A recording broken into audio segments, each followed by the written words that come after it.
I'm Dr. Jordin Wiggins, and this is the Pleasure Principles Podcast.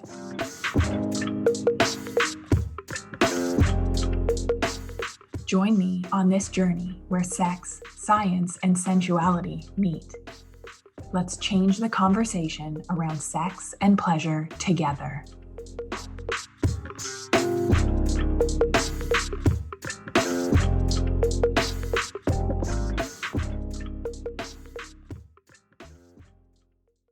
Have a great episode for you today where me, my dear friend, subconscious mindset, and energy mentor chat all things unicorn farts, gaslighting, the lies that we tell ourselves to not heal or take action, the lies that we've been told. You're going to want to tune in to this one.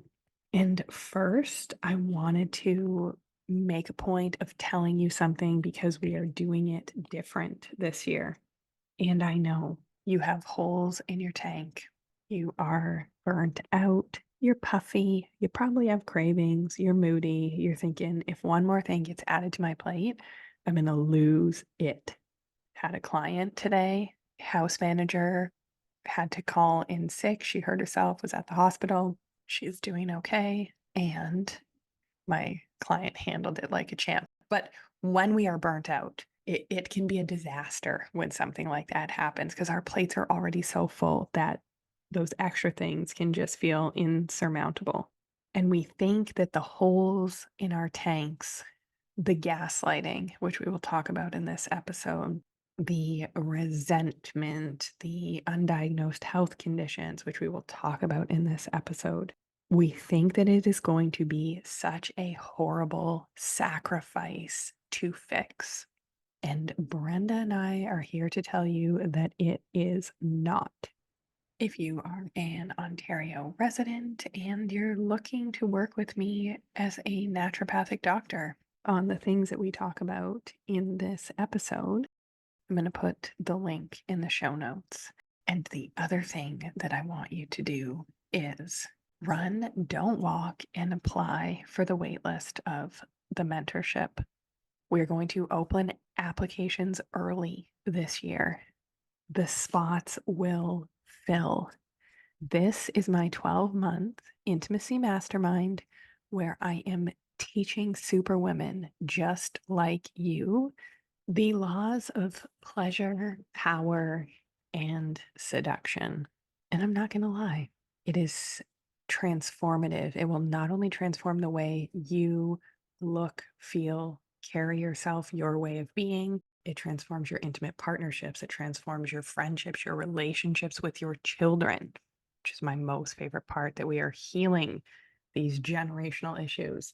And it's going to increase your productivity and the amount of money you make. So head to the show notes, apply to be on the wait list. You're going to be the first to know when we open applications in June for mentorship 2025. And I know your superwoman brain is thinking that is so far away. Well, how far away was January? Like, it feels like it just happened. So first of all, the time is going to go fast. And second of all, as I said, we're doing it differently this year. There is pre-work and modules and things for you to do ahead of time for you to get the absolute most out of this already amazing program.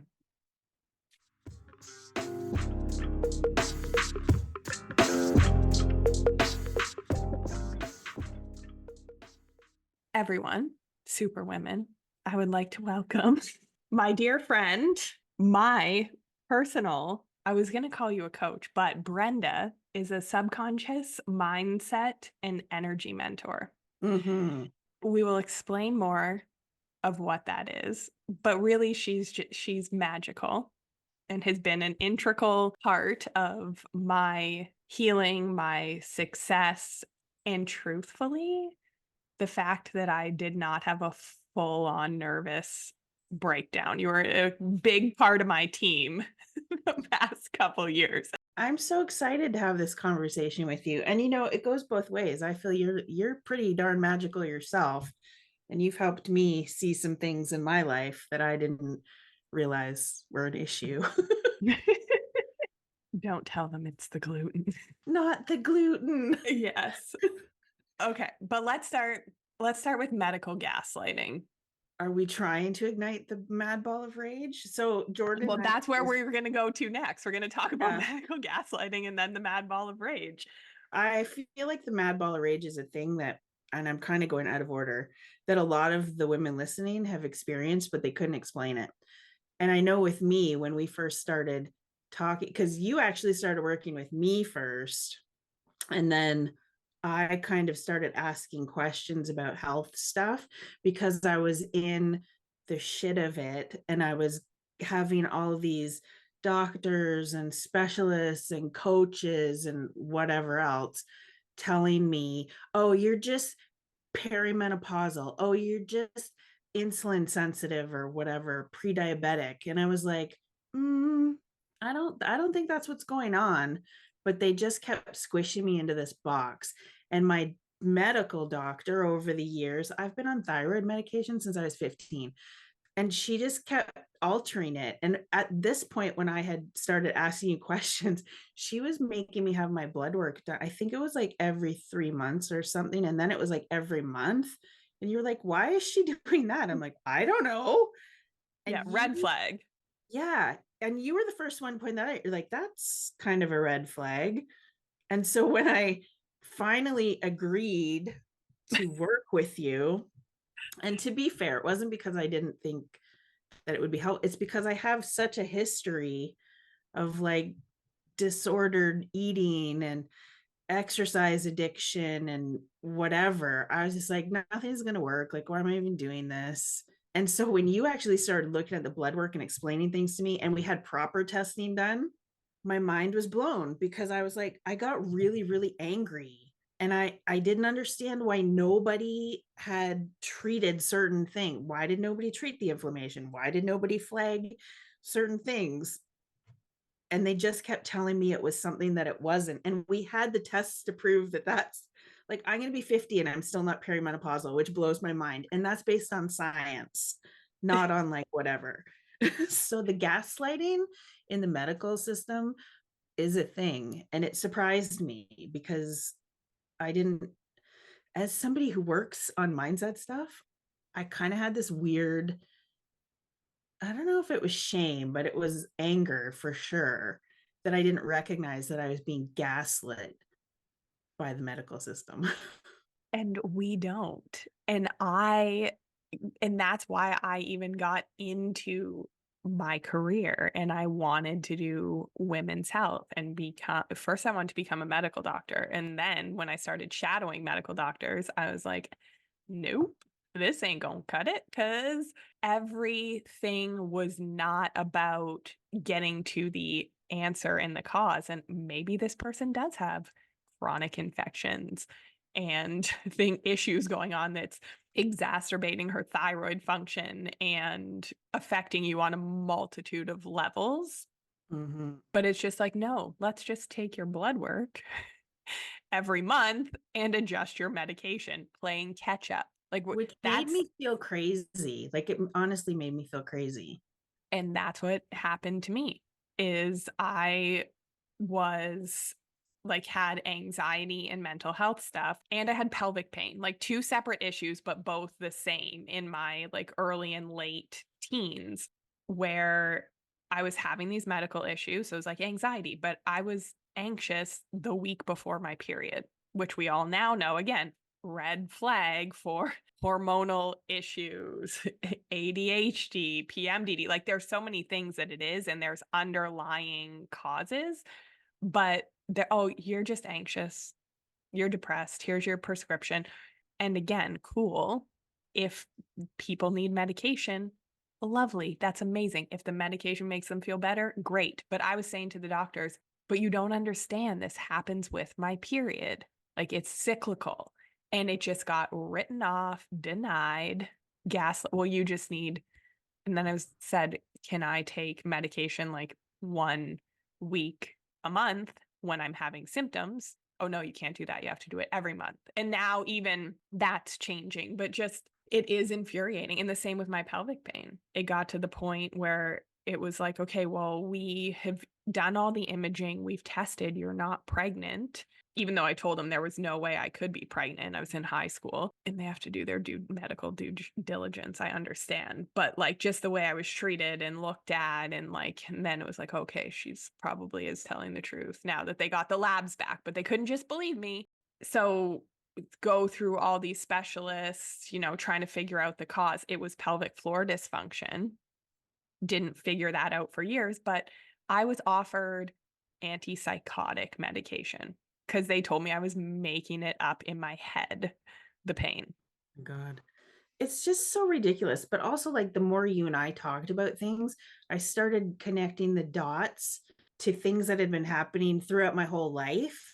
Like I'd break out in hives and my eyes would shut, and they're like, "Oh, you're allergic to nature. You have to take Benadryl or whatever every day." So I'm pretty sure for would have been 20s. I stopped taking them when I was 30. Yeah, I'm pretty sure every day for 15 years I took an antihistamine. And I created a belief, which is dangerous. I created a belief that if I didn't take them, I would have a flare up. Later, only to find out that it's related to Hashimoto's, but why? Which no one ever told you had. No, they were just like, stop eating gluten, stop eating corn, stop eating gluten, stop eating this, stop eating that. And I started to get really depressed because I was like, wow, I'm just not going to have any fun in my life. This is great. The beliefs that you internalize, and I've heard thousands of women at this point, thousands of women, I'm broken. There's something wrong with me. I'm not fixable. I guess I just have to accept this is the way it is, right? And we tolerate. And we even we accept it as the way of life and we stop looking for answers. We stop, we just find ways to manage it, whatever it is, mental health, weight, in our relationships, in our careers. We're dealing with it because we think it's the way that it is. And we've been told we're crazy. Yeah, but we've also been told we should just be happy with what we have and just be happy that we're alive. Yes, true. Mad ball of rage. And that's what creates the mad ball of rage. And I mean, it's funny now. But when you first identify that mad ball of rage, it's almost like you don't even know what's real anymore. Because as we were breaking things down, and the same thing goes with the women I work with, the same thing goes when you and I were doing the work, what happens is our belief structures are being challenged. And when your beliefs are being challenged to that large of a capacity, it's scary because okay, everything I believe to be true is not true. So now what? Yeah. And that creates the mad ball of rage. And the mad ball of rage is not normal anger. This is you can feel it inside of you. That's why I called it the mad ball of rage. I first experienced it when I got divorced. And I was like, okay, now I know what this is. And for me, my mad ball of rage, I didn't know that I had it initially, right? It was when I went to school to become a naturopathic doctor, and then I was finding answers, and then I found out about pelvic floor physiotherapy, and then I found out about hormone imbalances, and then I had it because then I felt so let down and gaslit, where my experience and my reality was denied because it didn't fit into the traditional medical model. And I believe they weren't even doing medical research on women at that point. We're talking 20 years ago, whatever. So yeah, I just felt I was so angry I could set something on fire with my mad ball of rage. It was that intense. Yeah. And you and I are very similar in the way that we don't like seeing people get taken advantage of. And so when we recognize that we were taken advantage of, and then we see people getting taken, that ignites it again. Because listen, I know there's a lot of people out there who just want to help people, but you can't make assumptions about what's going on. The science for me, the testing for me is what made me calm down and be able to release the mad ball of rage eventually after I was done being angry that I got gaslit for 30 years. And I think that's a big thing is we have to feel the feelings and then release them, because a lot of the women that I work with, we're not allowed to be angry. We're not allowed to be angry mothers. We're not allowed to be angry in corporate. We're not allowed to be angry, CEOs. Anger is not a good look. We weren't allowed being angry growing up. There was one person allowed to be angry. It was like our dad or a mom, but that was it. No one else in the household was allowed anger. So it's just like been built up over our whole lives. So we start getting answers and it's scary. It's also interesting too, because we work with a lot of the same women, which is, we actually do work. We have a lot of clients in common, but the way I was raised, it's the same. Like in corporate, you don't show emotion. If you are angry about something, then you're labeled hysterical. Yeah. It's like, we're back to the crazy woman. Yeah. Oh, she's just, she can't control her emotion. She's hysterical. Do you have your period? Oh my. That's a ragey one. Are you on your period? Yeah. Really? Step away. Yeah. But that's the thing. I was always taught, you don't be emotional. Don't show weakness. Don't show when you're upset. Don't show when you're angry. And I mean, that just leads to a whole other ball of wax, which we'll talk about, because the longer we have that. And let's give an example, because I know like the listeners, we like examples because it makes sense to our brain. So in how we work together, and it'll give people an idea of what you do. Okay, so I have a patient and she has been gaslit by the medical system for her whole life, where there's usually a combination of an undiagnosed autoimmune disease, an undiagnosed hormone imbalance, there's inflammation. It's like what I'm calling feminine burnout, but there are evidence-based medical reasons for her to be feeling the way she's feeling. And I am a naturopathic doctor, very different than most, where I'm just like, look, we're going to do the testing. We're going to test it all up front, and I'm going to give you some answers as to why these things have been going on. We're going to connect the dots, as you say, that it's going to make sense of your health history. Then we see like the light bulbs going off, the dots being connected. And then it's the mad ball of rage or tears. Those are the two things. It's the like, why did no one tell me this? Like, I've done all the things. I've spent all the money, time, put in the effort, and it's never made sense like this before. So it's tears. It's like, it's a breakdown or mad ball of rage. We welcome both. Then they start going on their healing journey. And I've done this long enough with like 10 years, lots of women. So I start to see patterns. So this woman usually is like, let's say perimenopausal age, like mid 40s. And it's been blamed on a lot of things, like, oh, I can't lose weight because I'm perimenopausal and I have a hormone imbalance, or my mood's all over the place because I have a hormone imbalance and it's just my age, I'm just perimenopausal. But now they have answers. I've given them a treatment protocol. They start healing. And inevitably, what will come up is some type of belief that's going to block their healing.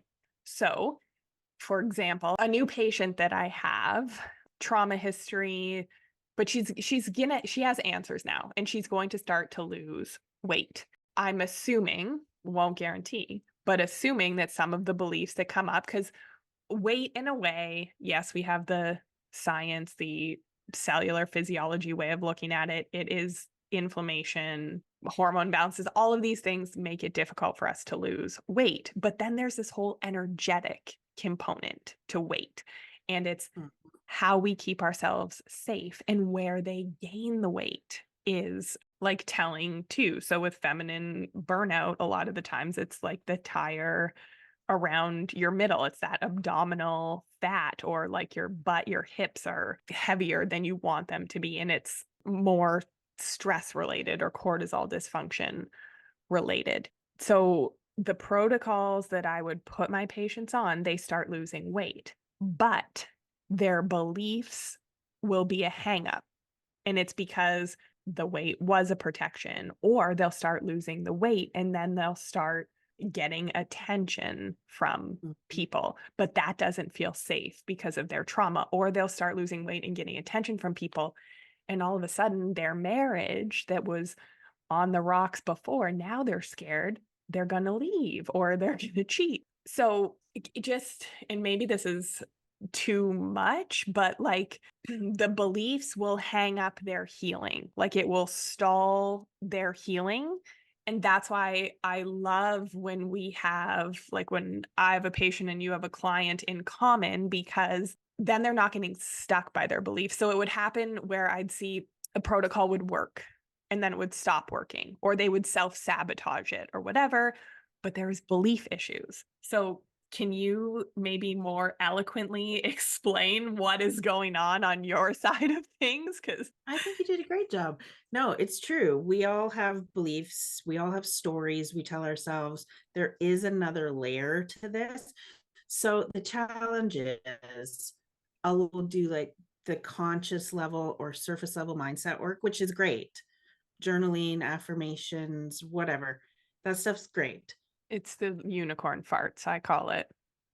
The unicorn fart. It is. Okay, I love the unicorn farts. I was trying to be nice. Surface level mindset work, in a way, is a unicorn fart, because what happens is, and we might have some success temporarily with like journaling and generic affirmations and all those workbooks people download and they get buried in homework. The challenge is your subconscious mind, which can be your greatest partner or can be a challenge, because your subconscious mind is designed to keep us safe. It doesn't like new things. So it's like looking for, well, is it safe for us to change and do this? Is it safe to do this? This doesn't feel safe to me. And it's connected to our nervous system, which is a whole other thing. But there's this energetic layer, which is all about trapped emotions. And the longer we have trapped emotional energy in us, the more likely it is to create some sort of emotional and physical pain. And that goes together with our subconscious mind. So our trapped emotions can create these distortions in our energy field. And then our subconscious mind and our nervous system are like, I don't feel safe. So when I'm working with people, my role is to help calm their nervous systems down first and foremost. Because if we do not calm our nervous system down, subconscious mind is like not open and available to change anything. It's like, nope. It's a foundation for all of my programs and client work. It's if we are in fight or flight, we're not healing shit. Nothing is resolving. No. And this is where some people might look at it and go, that's kind of woo. Energy management. We have to be safe and contained in our own energy before our nervous system will come down. So most of the people, and again, I've seen thousands of women, and they come in and they're experiencing things like anxiety and all this stuff. It's not even theirs. They're picking up other people's energy. Can we talk about that with me and how you help Yes. me? And I will be frank, very frank and honest about this. As somebody like medically trained and masculine in science and all of this stuff, Brenda's work initially on the becoming more feminine, more open, more, learning over the years that not how we all heal is different and we need different things at different times. Anyways, I would have been a little bit like suspect of an energy work. Like I never would have worked with an energy healer or Reiki practitioners. And again, I'm not knocking it, or it's just, it didn't make any sense to me. Girl, I would have been the same way. I'm logic. I'm all about the logic. And that's why I'm not a healer. I'm not healing you. I'm teaching you how to manage your own energy. I don't let people do Reiki on me. I don't let people in my energy. No. Yeah, no, thank you. It just felt weird. But anyways, Tiffany Carter recommended you. Shout out Tiffany. And I checked into your work to see what you're about and that kind of stuff. And it was like, oh, okay, like I can get on board with this, the way you explain it, the way you go through the process, the way that you're giving me tools to manage my energy daily. And I remember one of our first calls where you're like, oh, well, you're like going into other people's energy and giving other people your energy to heal them. And when you have thousands of patients or like lots of clients that you support, tiny humans, I think I was still breastfeeding at the time. Like, but I was like, yeah, but what do I do differently? I know I do that. Like, I know I'm like giving my energy to others, but how do I even do it any differently? But it was things that I kind of had this knowing all along because I'd always been sort of intuitive, and I would always get minus marks in in like our naturopathic version of residency. I'd get negative marks because they're like, well, why didn't you go with the first 3 researched backed things? And it's like, well, because it's not going to work for this patient. This is what's going to work. And there's no evidence for that decision, minus. But then they'd come back and they'd be better. And because I'd stick with it.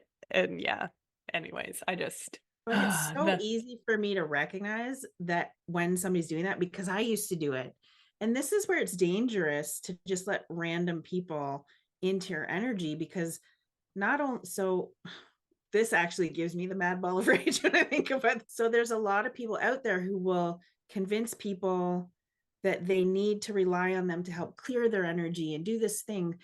And there's practitioners who have muddy energy themselves, and they can project their own beliefs and shit onto their clients or their patients. And I mean, years ago when I used to go into people's energy, I didn't know any better. I've been studying energy and doing this stuff for, coming up to 20 years soon. But like, I had a mentor who was like, that's not ethical. You can't go into people's energy. Oh, and by the way, it's going to fry your nervous system. And it did. It does. Everyone listening, like every superwoman, I feel like we don't know how to manage our energy because we're taught to like overgive to that point that we're all up in other people's shit. And then we wonder why we're exhausted and have feminine burnout. And also looking at it and going, well, but I want to be able to heal people. When we manage our energy, I'm not saying that we're not able to heal people or help them heal. I'm saying we're doing it in a way that's giving them the power. We're not becoming less magical. We're becoming even better at what we do because we want to give people the power. Like when I met you, I was like, I'm not here to clear you off. You're going to deal with your own shit and start managing, which I loved. And then when I started managing my energy, then so much changed. I was being gaslit and taken advantage of by a very expensive coach, like scammed by a coach. Lots of other. I've been there too. So yeah, we go. I think probably a lot of people listening can think of the probably 100,000 plus that we have wasted in trying to find solutions for our health or relationships, like just things that aren't working. You know what I'll do? Because I have the 4.5 minute daily energy management. It's free. I'll give you the link to it and you can just put it in the show notes. So if anybody wants to start with something, that's what you start with. What you start with. It is life-changing. And it was life-changing for me.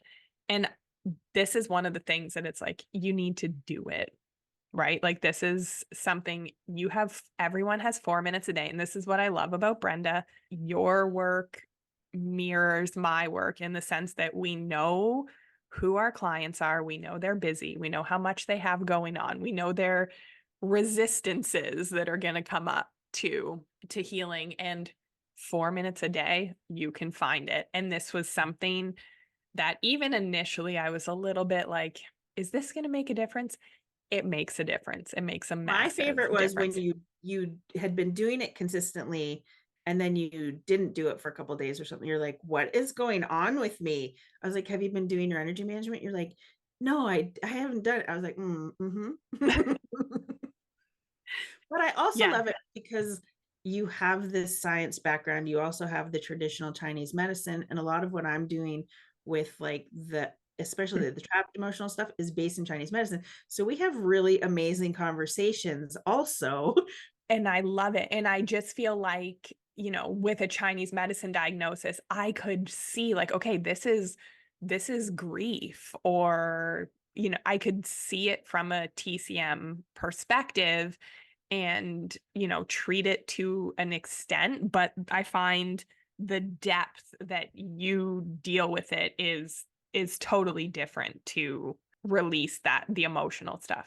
Yeah. And it's like when people are working with me, I'm not taking you back to sit in the shit or relive your trauma. You've done enough talking about stuff. You've relived it enough. I'm helping you release it from your system because we don't need to hang on to that stuff. And I think that's part of this healing journey is we've been telling this story that healing needs to take a long time and we have to keep going through these dark nights of the soul and it's painful and has to be so hard. And, I believed that for a long time too, but it doesn't have to be that way.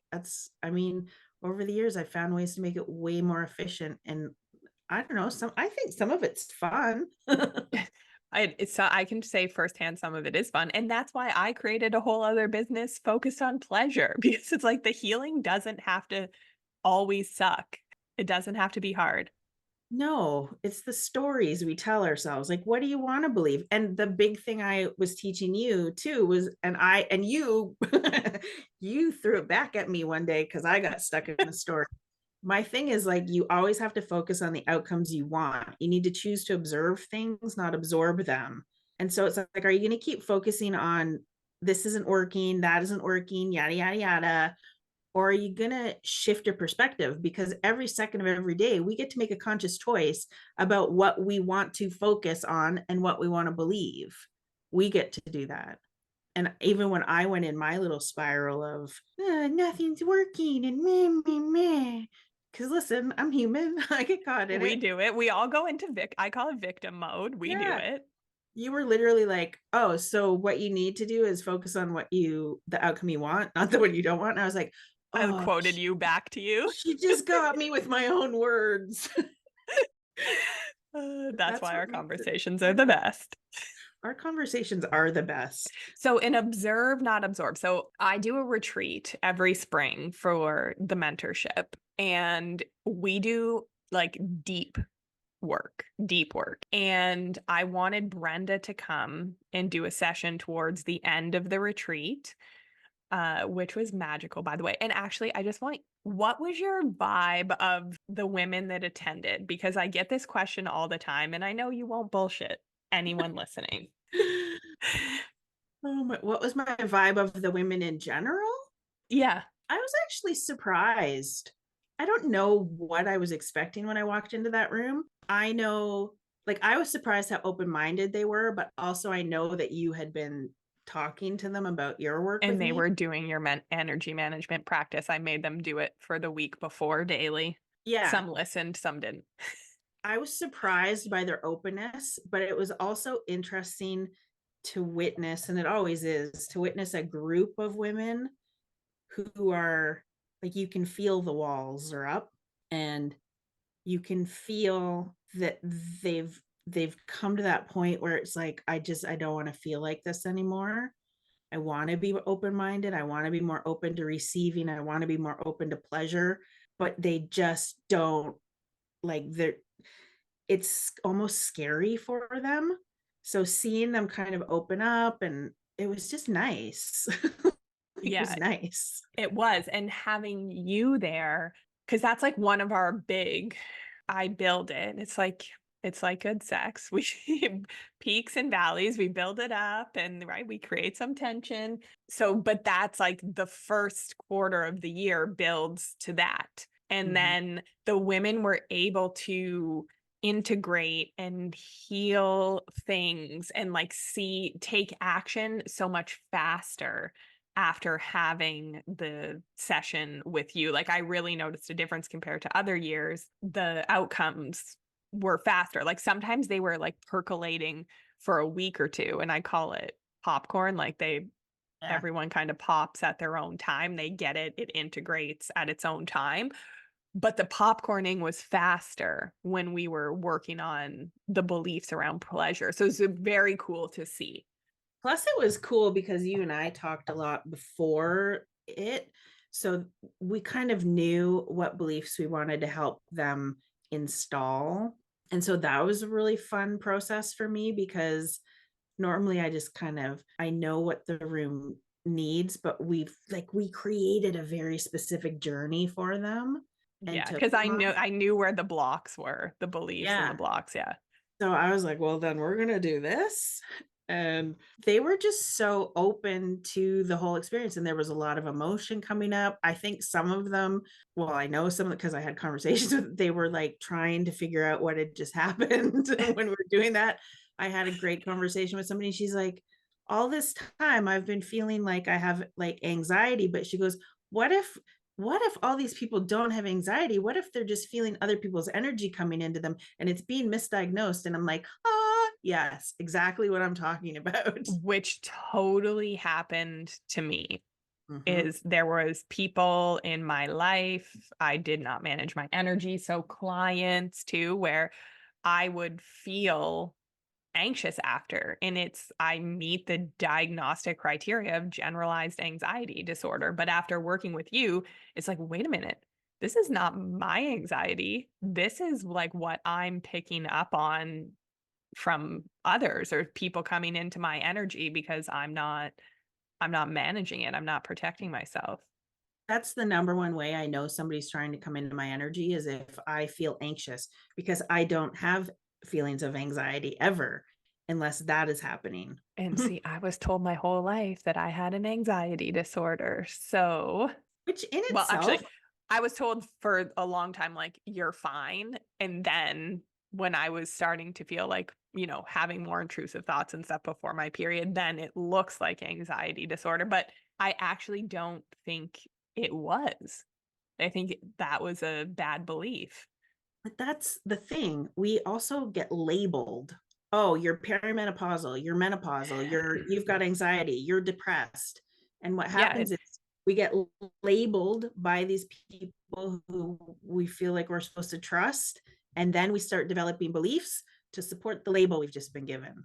And am I saying anxiety and depression doesn't exist? No, I'm not saying that. I'm saying a lot of the times things we don't actually have, we create because we've been told that that's us. And that becomes our identity, which is even more dangerous. Yeah. And I just thought like, oh, I'm an anxious person or I'm a codependent person and it's like, no, actually I have so many people that I've seen with mental health diagnoses when it is a hormone imbalance or it is a chronic viral infection that when it reactivates they feel off and like they can't control their thoughts and they try and meditate, they try and journal, they try and do the things and it's not helping. So then they feel crazy. So we're in that gaslight loop, right? Where like, I'm broken, I'm wrong, nothing fixes me.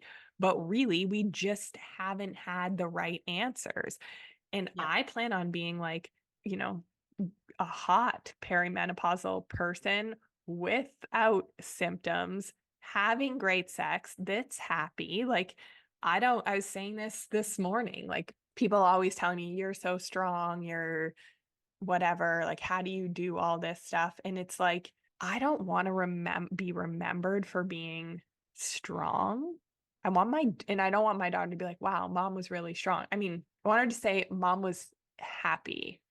Mom was healthy. She was like joyful. We always say like, we feel like the sun, around each other, the warmth.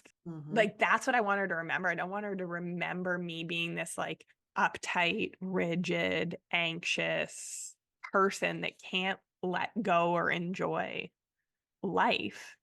But and that's beautiful because you made the choice to feel like that. You're making the conscious choice to say, this is how it's going to be. We joked. And I told my friend this, I'm like, I'm just going to zoom right through menopause and not have any symptoms. So then when we had the science to say, I was like, see, I'm just going to zoom right through things. You're like, I'm not doing that. I'm not available for that. No. And this type of work, when we work with our subconscious and we work with our energy, it ripples on to the people around us. And I use you as an example now. Well, really, I use your daughter as the example. Anybody who's like, oh, I haven't been doing my daily energy management. I'm like, really? Because one of my clients has a 3-year-old and the 3-year-old does it. So no excuses. Yeah. And she'll tell me now she can suss it out. Like, I did not like that man's energy or woman or what. Like, if somebody's got like a bad vibe, she picks it up and she knows that it's not hers. Yep. It's really fascinating. It has been fascinating because I'm not around a lot of kids. So having a 3-year-old who can articulate things, and people might go, well, she's just imagining it. Cool, because imagination and intention is what starts the energy. It's like ignition. Yeah. And I feel if we all went back to childhood before we got told not to feel, before we got told gaslit, before we got told to ascribe to these anxious, perimenopausal, blah, blah, blah, I think we were all way more energetic and way more in tune. We're energetic beings. Mm-hmm. That's why when people are doing this work with me, well, I mean, I teach it too, but like they become more in tune with their intuition and their inner. When we clear the pathway, create stronger beliefs, when we clear out the energy and it's flowing properly, we're reconnected to who we really are. And that's exciting. Yeah. And that's when it's so powerful. And that's the work that I do in the Pleasure Collective and the work that you do, where we are connecting women back to themselves and connecting them back to their power. Yes. Oh, I love it's my favorite. Reconnecting women and having them step into their power and watching them not be afraid to like be seen and making more money and all of the things. And listen, Jordin and I go through our own shit too. And we have conversations where we gaslight ourselves and our conversation Am sounds I the something like, asshole? am I the asshole here? Like, is this because we've got many layers of stuff? We all do. We're human. But being able to look at it, things and instead of going, oh, what's wrong with me? And asking what's going on with me is a much more powerful question. Because when you say what's going on with me, your subconscious mind will give you the answers. Your body will give you the answers. We just have to listen for them. And we have to learn how to listen because we've all been so freaking disconnected from our bodies for so many years. It can be hard. Yeah. And when we're burnt out, it's stressed out, it's harder to listen, right? Like we've been ignoring that voice. And this isn't even just us. Like when the body says no, Gabor Mate, like this is lots of people have work on this, research on it. So it's not just us Yeah, we're saying not it. just like blowing smoke up your butts here. This is an Yeah. actual this has been going on. Everybody has their own way of presenting things. And it's like you have your way of doing things that makes it more simple, which is what I liked. Like it wasn't overwhelming. You didn't say you have to stop doing these things. It was more of, how about we look at all the fun things you can do? How about we look at the pleasurable things? And that's why our work goes so well together, because we both have the same philosophy. Like, this isn't meant to be hard. We don't Yeah. want people We've had suffering. enough suck and gaslighting and tolerating and suffering. And no, it's time. I'm It's not time for a available new for it way. anymore. No. It's crazy. And I feel like once you get to that space, and some people tell me that it's age because I'll be 50 in October. I'm like, I don't know. I don't think it has anything to do with age. I just think I'm in this stage of my life where I've been gaslit and lied to so much. I'm just done with it. I just want the truth. I just want things to be more simple. I'm not available for the bullshit anymore. Same. We we need our own colony. We do. And it's so interesting to watch the women not only step into their power, but just see the clarity in their faces and their eyes. Like I remember watching you just get so clear on things. And it was like, that's exciting to me. When we get to that point, it's like, yes, I see now. I see it. is see what's going on. Yeah. I see the truth of it. So powerful. So powerful. And again, it can be scary because we don't know what we're going to realize. Maybe And that's I a feel whole like thing. that's the resistance, right? For women to work with you and I is it's like, it is the unknown of it is so scary. And I was literally telling a private client this last night. Like, you can hang on to the story and stay stuck with all your coping mechanisms and your patterns. She kept going into victim mode. Like, I was giving her solutions and then she'd come up with a but wah wah story of, how it can't change and whatever, but she was focused on the lack and focused on how it was never going to work out. And it's hard, and we've all been there. So get it. It's also what, like, I think from what I witness, the people who end up going back in victim mode are the ones that are afraid of what they're actually going to see. They're the ones that are afraid to go, oh, maybe I've actually been dating a narcissist for however many years, and I don't want I don't want to have to that. leave, or And oh, so totally. they create these patterns, and we've witnessed it. We've witnessed it. We've witnessed it. Patterns of people who block their healing, or they take baby step forward and then 2 steps back. Yeah, because they don't know what they're going to find on the other end. Yeah, they don't want to see the truth of it, which is so, and I get those resistances all the time. Like, they are fear they're going to have to blow up their marriage and kind of redo their whole life, which is not necessarily the case. Sometimes it is, but a lot of times it's not. Or they're just so scared that they're so broken because they've been gaslit so many times, and they've had this inherent belief, like, I'm not fixable, the problem's me, kind of thing. But the next step is only truth. Like, we have to go, you can keep doing unicorn farts for the rest of your life. Like the fairy dust, and focusing on the manifesting and everything, which is a part of the equation. But if you are unwilling to see the truth, and the truth is where it heals, right? And it doesn't even necessarily mean that the marriage has to break up.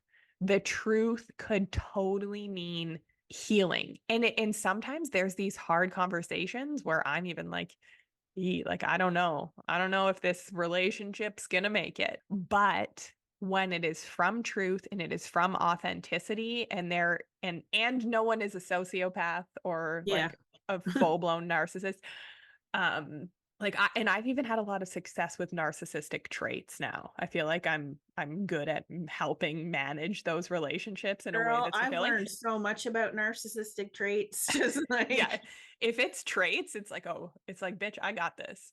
We got this. Like, it's not gonna be perfect, but we got it. But anyways, sociopaths, predators, no, another story about that. That's a whole other podcast. Yeah, that's another podcast to come. So if they want to know more about the truth, about energy management, about just to get to know you more, where can they find you? For sure, the Instagram is a great place to hang out with me because I put so much stuff up there. I'll give you the link to the daily energy management. I've also got my podcast, the Limitless Life Podcast. If people are like wondering more about what I do or whatever, just DM me on Instagram. It's me responding. Brenda, thank you so much for coming, sharing your wisdom and everything you've done for me, my daughter, my clients. It's been amazing knowing you. Thank you for having me. I'm just so grateful to have you in my life as well. And like, I adore you, and I love the conversations we have, and I love the science experiments we do. So me too. I love you. You too.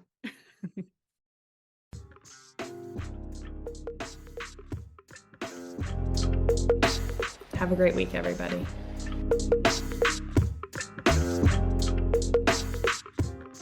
If you like what you heard in this episode, leave me a rating. Your support helps me get discovered by more women like you. Together, we can change the conversation around women's sexual health and pleasure for you your partners, and generations to come.